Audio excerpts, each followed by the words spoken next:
Well, good morning, ladies and gentlemen. Welcome to another Travel Mole broadcast. And I'm delighted this morning to having all the way from Manchester, a man who's got off his sickbed just to speak to me. And that's Steve Byrne, CEO of Travel Counsellors. Good morning, Steve. Morning, Graham. Good to be with you. Good. Steve, changing times almost at Travel Counsellors, despite the fact that you've been around for so long. A couple of changes, not least of which is a brand new logo. Tell me the logic. What's the change of the logo? And does it actually mean a slight change in brand credentials as well as just a logo? I think it's a couple of things really. It's part of a broader program of continuous improvement in the business, and we took some time during COVID to reflect on where did we want to take the company. As a result of that, we made an investment in a new role of customer director. A chap called Dave Callan joined us from outside the industry.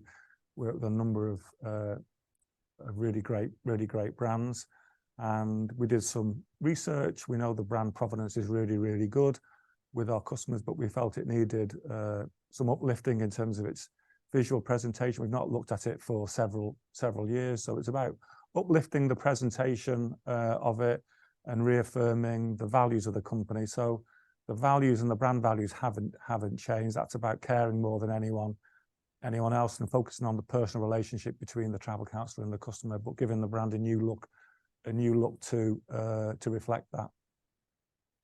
Is it also an attempt to sort of divorce yourself or separate yourself from other home working groups? I mean, you know, when Dave started the company all those years back in Bolton, it was probably the only one that was doing it and recognised home working. Now there's a plethora of them. Is it an attempt to actually separate yourself from them as well and to say, right, if you want quality service, then you have to come to Travel Counsellors? I think you're right, there's lots of people now offering a home working model. I can only talk about my time with the business, so it's nearly 20 years now. There were others around at the time.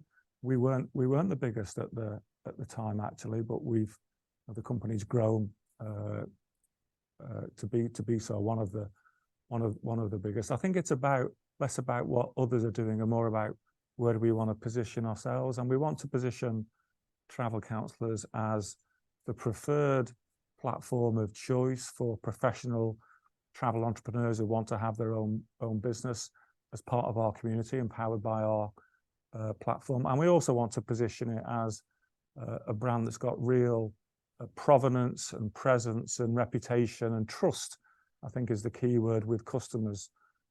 So the investment in the new look and the new logo is part of a wider program of investment in the business to make sure that we do all that we can to solidify and cement Travel Counsellors as a premium brand with customers and the preferred platform of choice for people who want to have their own travel business in the corporate and leisure markets. But in particular segments of those markets, we're very clear about the sort of customers that value and appreciate what we offer, and we're very clear about the growth opportunity in those markets, and that is for the small to medium size corporate business, and it is for the premium leisure customer. Now we do service other customers, so we do look after larger corporate accounts, and we do other type of leisure business, but we want to focus on those two areas, and we believe that's where the significant growth is for us over the course of the next 5 to 10 years. Now, one thing we didn't discuss beforehand, and I haven't seen anything in any of your communication, is the arrival of artificial intelligence and AI technology. Now, I know you increasingly in your communications, you place yourself as a technology provider. You know, that's basically what you are for all of these people that work from home. What impact do you think, if any, off the top of your head, do you think AI will have on the roles of travel agents and indeed in the role that you play?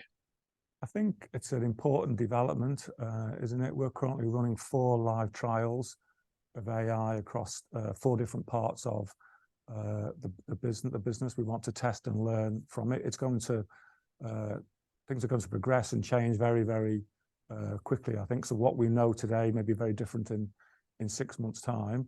I think it's significant opportunity for businesses to augment the human experience that they give customers. How can we as a company invest in AI to improve the experience of our travel counsellors and in turn improve the experience of the customers? It's potentially a threat for those service providers that are not as adept in building a human personal relationship with customers.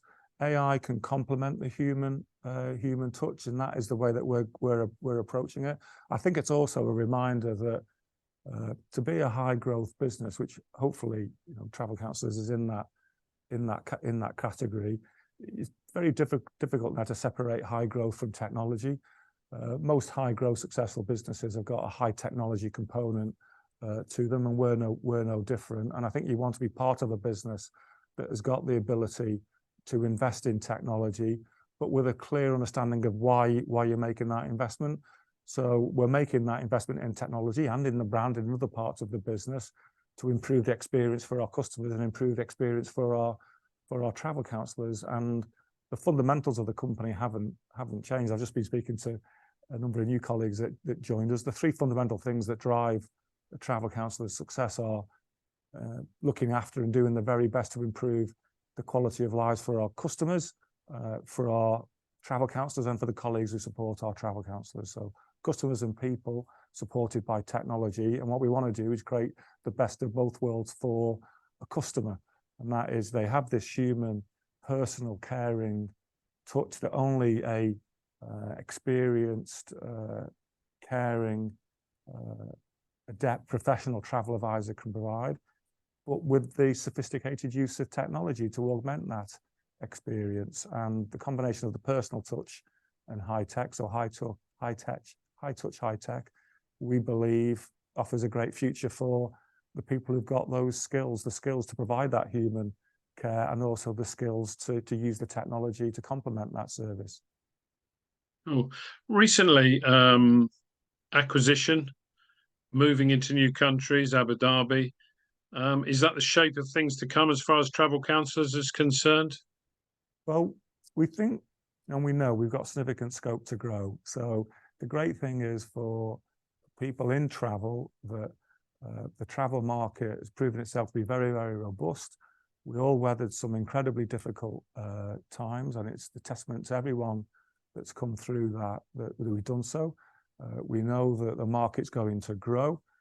We know that we've got a relatively small share of that market in every country that we are in. So what we want to do is increase our market share, grow the size of the business by looking after our customers and looking after our travel counsellors, and do that in every country that we are in.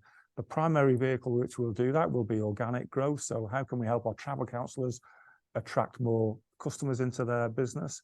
And then we've done our first acquisition here in the UK, and then we've got a base in Dubai, a base in the UAE, and then we've formally now opened up in Abu Dhabi.